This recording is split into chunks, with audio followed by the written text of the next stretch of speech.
I'm Shizzles, welcome to my channel, Sword Art Online. Let's talk about it. So it's came to my attention there's a lot of hate for this show overall in the community. Certain type of mob mentality that I didn't see when it first came out, to be quite frank. I could be wrong about this, I'm not really into everyone's mind, but it does seem to me, personally, that there's a lot of unjustified, pure negativity about the show. And it started from a few creators, from what I can see, like I said. And these creators basically showed the show in only a negative light. And then that led to more and more creators, I'll throw it up on the screen, just slandering it all together, without even giving any ground on some of the good aspects of the show, instead of only bringing to light the negative aspects. Not to say that the show is perfect, okay? I'll be honest. I'm not in the business of telling you it's the greatest show of all time. I'm not in the business of telling you there's nothing bad about the show. But from what I can tell, not that many creators are talking about the good aspects about it. So in this video, I'm here to counterbalance that. I'm going to tell you some things that I find great about it. And if you haven't watched the show because of these other creators that have only showed it in a negative light, maybe this will change your mind, you'll give it a try. It's a show after all. So if it piques your interest, let me know.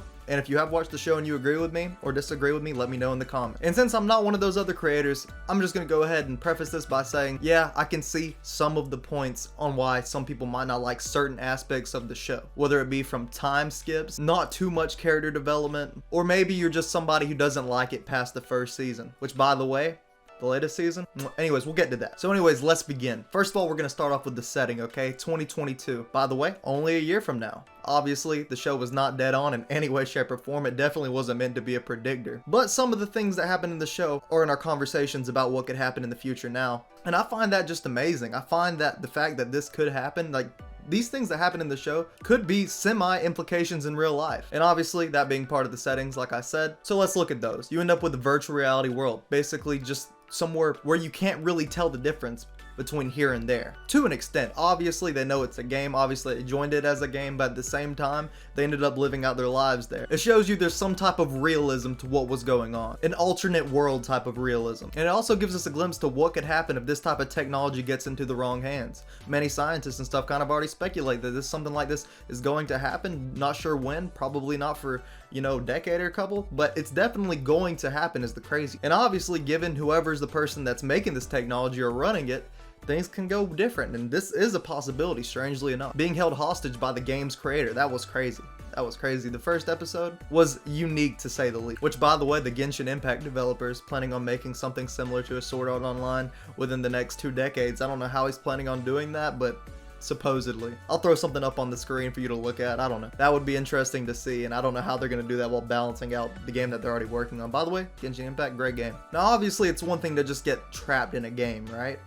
But it's a whole nother thing to add an aspect of you could possibly die. And that was quite the twist, even though you kind of knew what was happening. It's kind of one of those things about the anime that you could just tell as soon as you realized what was going on with the world, that there was going to be some type of bad thing happening, where something that happens in that world can affect you in the real world. In this case, if you die in that world, you die in this one, which I thought was just extremely interesting to me. And this really added to the story in a general basis that I really like, where people were slowly realizing this is no longer just a game. Some started joining factions, and it's almost like what would happen in real life. But also that we've already seen this in game where people join guilds of different kinds, and it's kind of cool. And some even opting out to just live a normal life in that world because they don't want to die, and that's fine. That actually shows some real fear of what could happen in that game.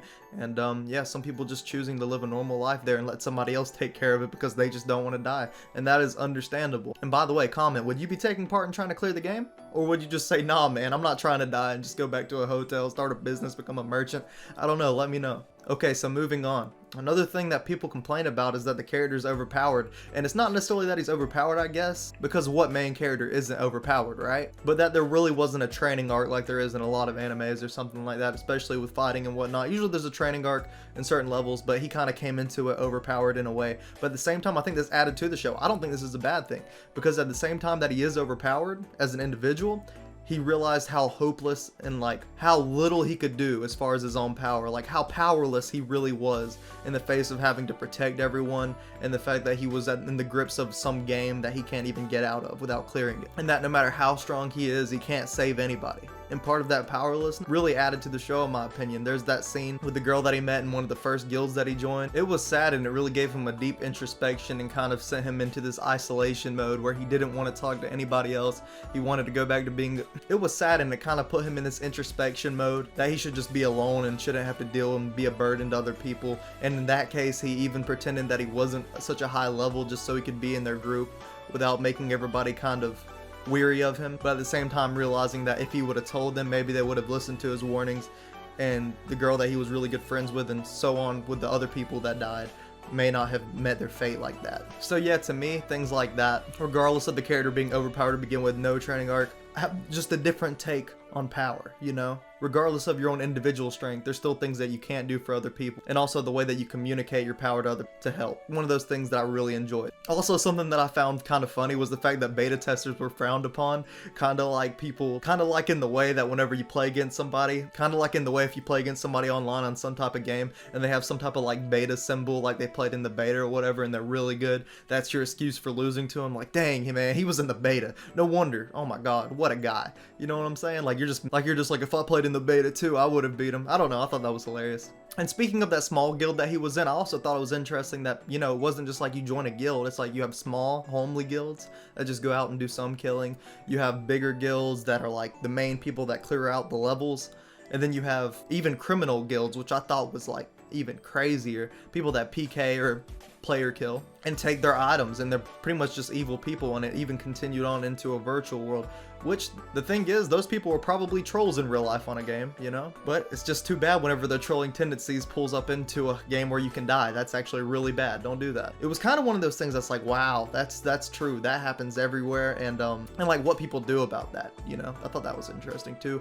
The fact that they either fight them, they try to negotiate with them, they prefer to put them in jail because they have morals while the others don't have morals, that type of. Okay, on to the next thing.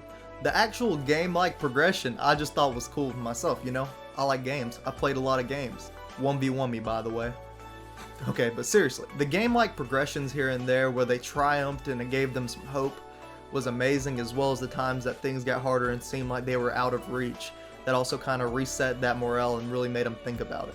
Something really underrated about the show, in my opinion, is the romance that's in it. It honestly is. It isn't a romance anime in any way, shape, or form.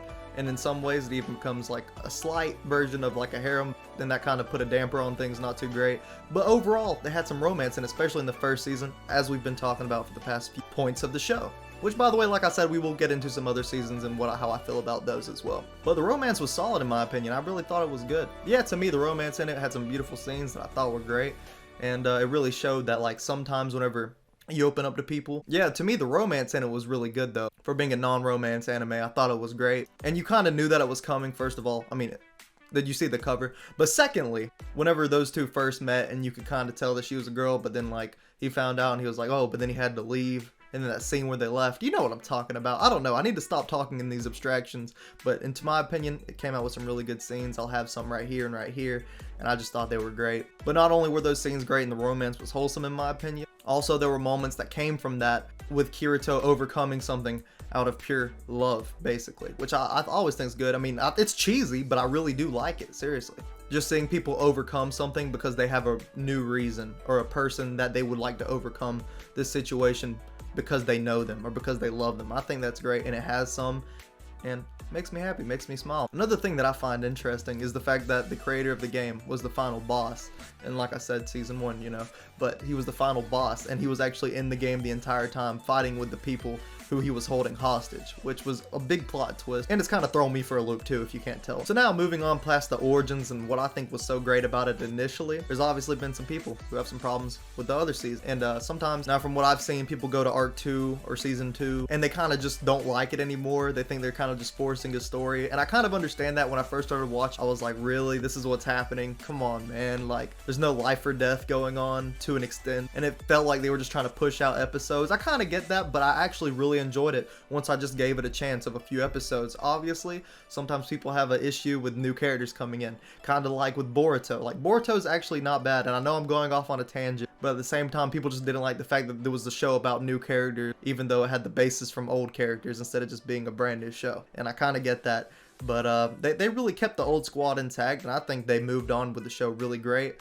like Arc 2 with the fairies. I thought it was cool that you saw things leak over to real life after they finally cleared the game, such as the game creator holding the girl that he was trying to save hostage. I thought that was interesting, and the fact that real world implications came from this, such as the fact that all those characters from SAO all have to attend this school because it was actually mentally distressing for them. And yeah, a lot of people went through some things, a lot of people died, and obviously that took a toll on them, so they have to go to a special school just for members of that community that were held hostage. So that's one thing that I really came to like about like Arc 2 and the other seasons, is the fact that kind of slipped over into the real world and having to go back and forth in between, and I thought that was great. And to me, after watching it for just a bit, I realized that there was some good aspects to it that actually kept me watching it. I watched every single season at that point. Besides the spin-off, I didn't want to watch the spin-off. Just gonna be honest about that. Now obviously in Arc 2, even for me, it was a little bit of a pain in the ass having to see him go all the way back for Asuna whenever they finally cleared the game, and it's, where's Asuna? Come on, man, you know? But she had to go through a whole nother thing just to get to her. But still, nonetheless, I thought it was interesting. I enjoyed it. Even though I'm gonna be honest, the whole character design and everything for that, I didn't like it too much. I'm not gonna lie, that wasn't great. But at the same time, you got used to it, and I really enjoyed it. Okay, so that was the main thing that made people turned off from it, and then they didn't continue, even though, in my opinion, like I said, just watch a little bit of it, and you'll be back into it, and you might enjoy it, you might not. I'm not here to tell you that, but I'm here to tell you how I feel, and it made me get back into it, and I started watching. And so obviously that happened with the Fairy arc, as well as Gun Gale Online, where it felt like things were just kind of being pushed to continue, where they should have stopped. But like I said, for all those, you just continue and it pulls you back in and it gets really good. Now this moves me on to the conclusion and the final point. And moving on, I'm just going to take a little quick talk about the movie. The movie is canon, I do believe. There was parts in the newest season that the movie had intertwined with it, so I'm pretty sure. First of all, I gotta say the movie was beautiful, so if you make it that far, I hope you enjoy the movie. I'm not gonna spoil that, but so before I move on to like my final couple points, I just want to go over the movie real quick. The movie was amazing. If you haven't watched it yet, you need to. The graphics were amazing. I'm trying to stick to the seasons here, but I just had to say the movie was awesome before the final arc, or the last released arc. I thoroughly enjoyed that movie. I wish they had those same graphics for every single bit of the show, because it was amazing. Okay, so moving on to my final, the latest season, the Alicization arc. I know I kind of skimmed through the past couple, but I was just addressing some points that people might not have liked, and it wasn't necessarily the basis of the story, so I didn't want to get too deep into that. Otherwise, this would have to be like 3 parts. But you get my point. Honestly, I think it was bringing the show back to its peak. I really did enjoy this arc. Probably not the most, but like second most. Like, it really brought the show back to its peak in my opinion. And like I said, the same thing with like certain real life implications that I thought were amazing, such as using their flux lights to basically make humans or artificial intelligence that have soul. And at that point, do they have rights? Things like that. Anyways, the point is, it was a really good arc and I really enjoyed it. And that's part of the reason I'm making this video, because I feel like some people got misled. Maybe they watched the next couple seasons or like the next arc after arc 1 and they didn't find it too great and they just kind of, you know, left the scene. Or maybe they saw the YouTube videos of people talking crap and they were like, oh, you know what, I'm not going to keep watching it. All I got to say is the Alicization arc has brought it back to peak in my opinion. The real life implications are amazing. The graphics are great as well. And it really brought back that life or death type feel. And the new characters in the latest arc really added to the story in a phenomenal way in my opinion. Much better than the last couple arcs. And yeah, I wish people would just get to see it. But like I said, I'm not sure that So yeah, in my opinion, you should really give the show a chance regardless of what everyone else was saying. This is kind of my rebuttal to all the things people have said the past couple that kind of slandered the show or kept people from watching the latest and whatnot. And according to the end of the season, apparently the adventures are not over, but they're going really good so far. And I would just advise giving it a chance. If you dropped it, still giving it a chance. And you know, if you agree with me, let me know below. If you don't, that's okay. After all, it is entertainment that we're here to enjoy. Anyways, it's your boy Shriz. Hopefully you enjoyed the video. Make sure to like the video if you enjoyed, found it informative. Maybe you didn't, that's okay too. Subscribe if you want to see more, and turn on the post notifications, because we know how the YouTube recommendations does it these days. Hope to see you in the next one.